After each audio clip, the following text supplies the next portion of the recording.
যা হারাম পাই সেটাকেই হারাম মানবো, তাহলেই তো হয়ে গেল সমাধান। দেখেন কোরআনের কোথাও কুত্তার গোশত হারাম এ কথা নাই, আছে? কেউ দেখো শুকরের গোশতের কথা আছে। বাঘ, ভাল্লুক, হিংস্র প্রাণী এগুলা যে খাওয়া হারাম কোরআনে মৌলিক মূলনীতি আছে, ইশারা আছে, এর বিস্তারিত সব আছে কোথায়? হাদিস আছে। ধরনের অনেক অসঙ্গতি, অনেক সমস্যা আছে, কিন্তু তাদের মৌলিক কথা শুনে এটা কি সবাই বুঝতে পারে? গত বুধবার, একটু সময় নিয়ে নিচ্ছি, মাফ করে দিয়ে, গত বুধবার বাংলা বাজার একটা মাহফিল ছিল। সেখানে যিনি প্রধান বক্তা ছিলেন তিনি একজন আহলে কোরআনের বক্তা। তো আমাদের কাছ থেকে, ওখানে এলাকার পক্ষ থেকে যখন আসলো যে হুজুর এই 2 দিন ব্যাপী মাহফিল ছিল, যে হুজুর মঙ্গলবারের দিন মাহফিলে উনি এই ধরনের আলোচনা করছেন, এই কথাগুলো ঠিক আছে কিনা আমাদের কাছে যখন আসছে,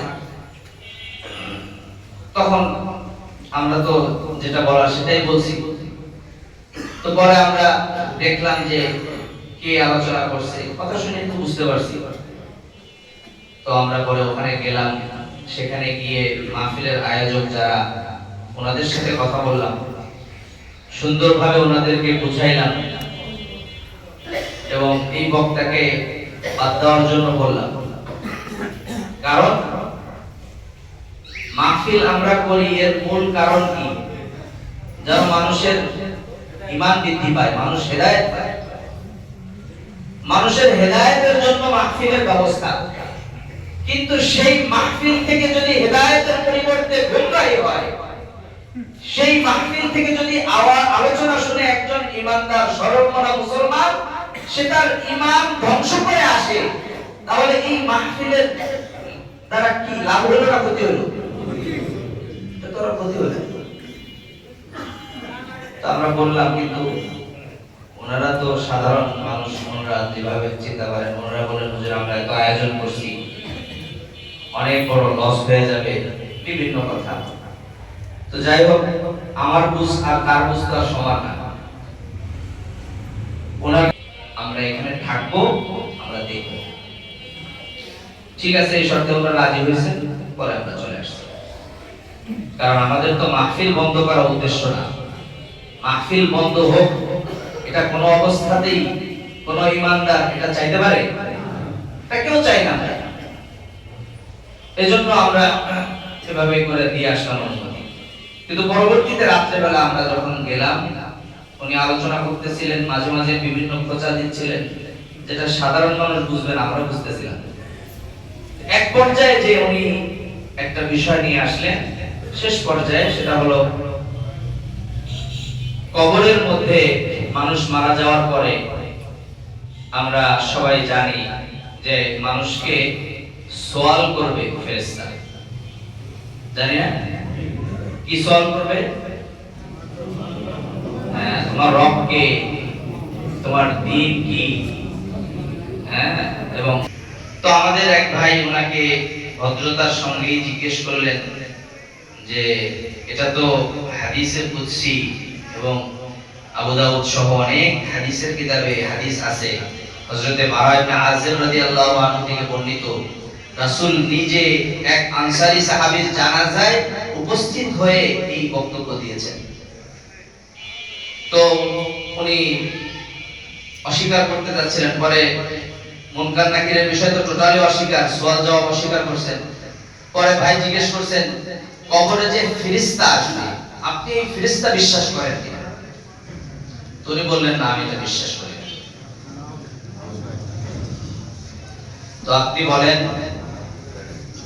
আমি শুরুতে বলছি ঈমানের মৌলিক বিষয় কয়টা? 6টা। 6 বিষয়ের দ্বিতীয় বিষয় কি? ফেরেশতাদের প্রতি বিশ্বাস করা। তো উনি যে অস্বীকার করলেন যে উনি এই ফেরেশতার প্রতি বিশ্বাস করেন না, তাহলে ফলাফল কি?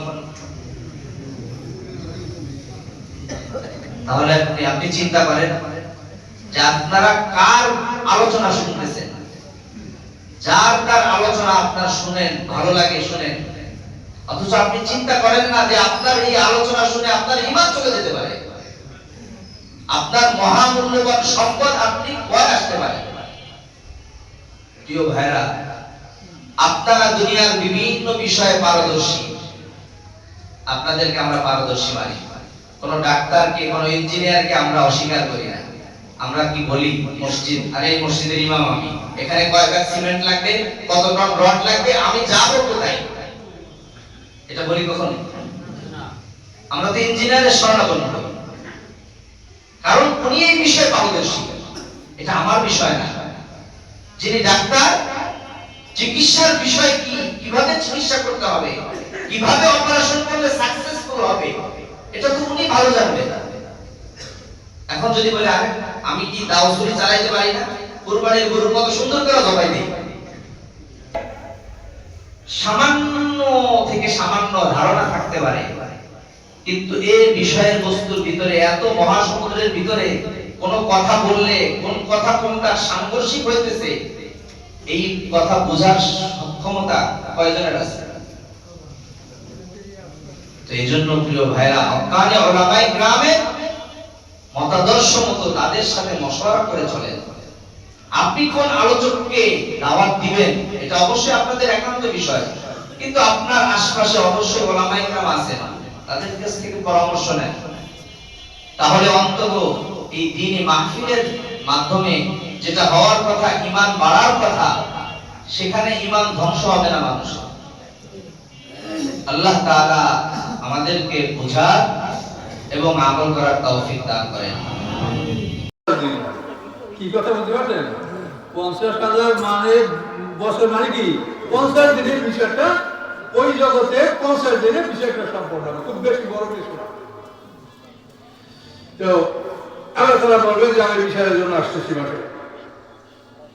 হে বন্ধু, আপনার প্রার্থনা মঞ্জুর করা হলো, আমি বিচারের জন্য মাঠে আসতেছি। তো আল্লাহ তাআলা বিচারের জন্য মাঠে কিভাবে আসবেন? সূরা ফুরকানের মধ্যে দেখেন, আল্লাহ বলেন ইয়াউমা তাশাক্কাকুস সামাউ বিল গামামি ওয়া নুজিলাল মালাইকাতু তানজিলা।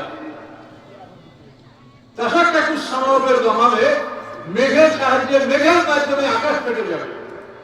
7টা আকাশ স্তরে স্তরে, প্রথম আকাশ, দ্বিতীয় আকাশ এরকম করবে, সপ্তম আকাশ ফাটবে, এই আকাশগুলো ফেটে মেঘ বের হয়ে যাবে। এই মেঘের মধ্যে থাকবে অগণিত ফেরেশতা। এই মেঘের মধ্যে ফেরেশতারা যখন হাসরের ময়দানে নামবে, নামার পরে, হাসরের ময়দানে নামার পরে ওই আশাবাদী মানুষরা জিজ্ঞাসা করবে যে আপনারা কত ফেরেশতা?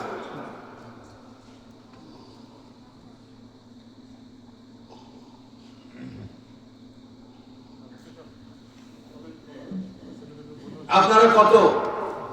তো ফেরেশতারা বলবে হাসরের ময়দানে যত বিচার প্রার্থী আমরা তত। আপনাদের সাথে কি আল্লাহ আসে? আল্লাহ আসেননি। দ্বিতীয়বার আবার আকাশ ফেটে যাবে, আবার করছে যে বড় একখণ্ড মেঘ করে আসবে, মেঘের মধ্যে ফেরেশতা তারা জমিনে অবতরণ করবে। আশাবাদী মানুষরা জিজ্ঞাসা করবে আপনারা কত? যে আমরা প্রথমবারের দ্বিগুণ। তা আপনাদের সাথে ফেরেশতা আসে? সরি, আপনাদের সাথে আল্লাহ আসে? না, আল্লাহ আসেন। তৃতীয়বার আবার আকাশ ফাটবে আরো বড় করে, বড় মেঘ বেড়ে আসবে, মেঘের মধ্যে ফেরেশতারা জমিনে অবতরণ করবে। আশাবাদী মানুষরা জিজ্ঞাসা করবে আপনারা কত? তারা বলবে যারা দ্বিতীয়বারের দ্বিগুণ। আপনাদের সাথে আল্লাহ আসেন? যে আমাদের সাথে আল্লাহ আসেন। এই তৃতীয়বারে আল্লাহ তাআলা আসবেন, তখন ফেরেশতার সংখ্যা থাকবে কত? 1 গুণ, 2 গুণ, 3 গুণ, 4 গুণ, 7 গুণ। বুঝতে পারছেন? প্রথমবারে 1 গুণ, দ্বিতীয়বারে 2 গুণ, তৃতীয়বারে 4 গুণ। 1 আর 2, 3 আছে 7। হাসরের ময়দানে যত বিচার প্রার্থী, তার 7 গুণ ফেরেশতা নিয়ে আল্লাহ তাআলা মাঠে আসবেন। সকলে জোরে বলুন সুবহানাল্লাহ। কি ভয়ঙ্কর খবর দেখেন। এই জন্য আল্লাহ তাআলা এই কথাগুলো বলার আগে কি বলেছেন? মা কাদারুল্লাহ হাক্কা কাদরিহি, মানুষেরা আল্লাহকে যথাযথ সম্মান দিল না। আল্লাহর কথার গুরুত্ব নাই যাদের কাছে। সম্মানিত সুধী, আমাদের ভুল হলে আল্লাহ আমাদের মাফ করবেন। তওবা করতে হবে যে আল্লাহকে আমরা সবচেয়ে বেশি সম্মান আমরা আল্লাহকে দেব। তিনি সম্মানের মালিক, সম্মানের অধিকারী। আল্লাহ তাআলা বিচারের সিংহাসনে এবার আসবেন। কোরআনে কি বলা আছে? ওয়ায়াহমিলু আরশা রাব্বিকা ফাওকাহুম ইয়াওমাইযিন সামানিয়া।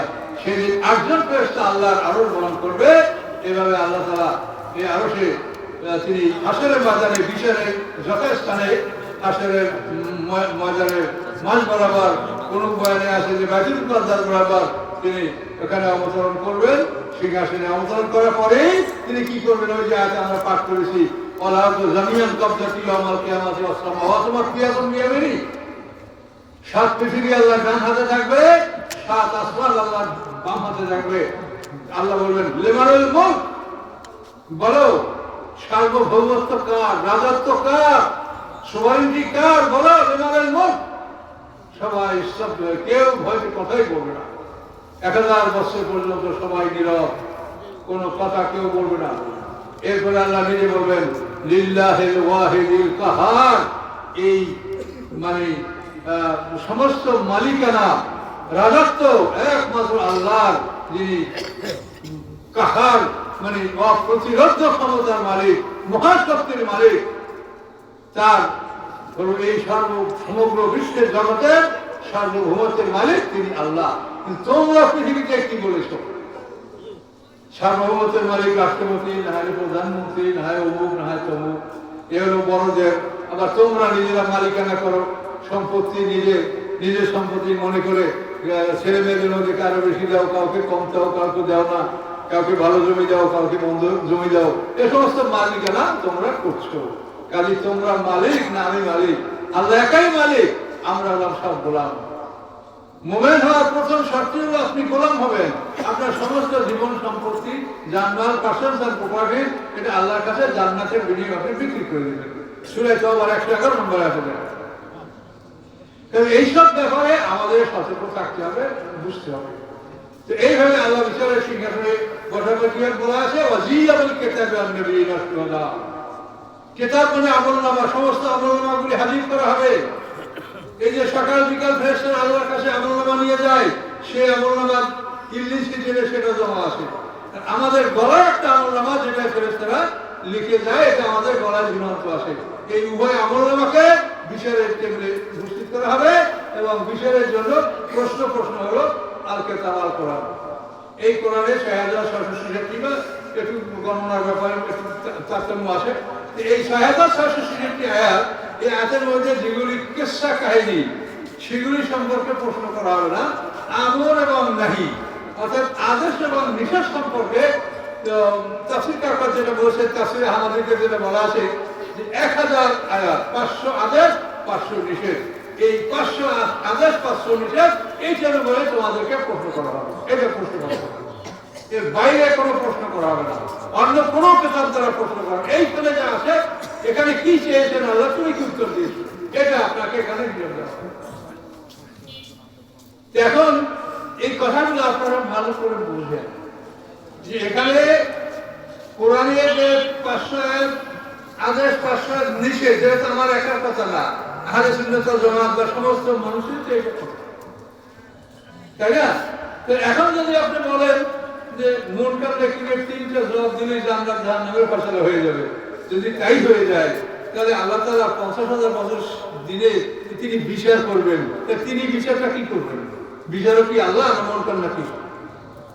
ভাইবে দেখেন আপনারা, আমার কথা আমি মানতে বলি না, আমি বলছি কিন্তু ভাইবে দেখেন আপনারা, যে বিচারের মালিক কি আল্লাহ না কোনো ফেরেশতা? যদি ওইখানেই আপনার বিচার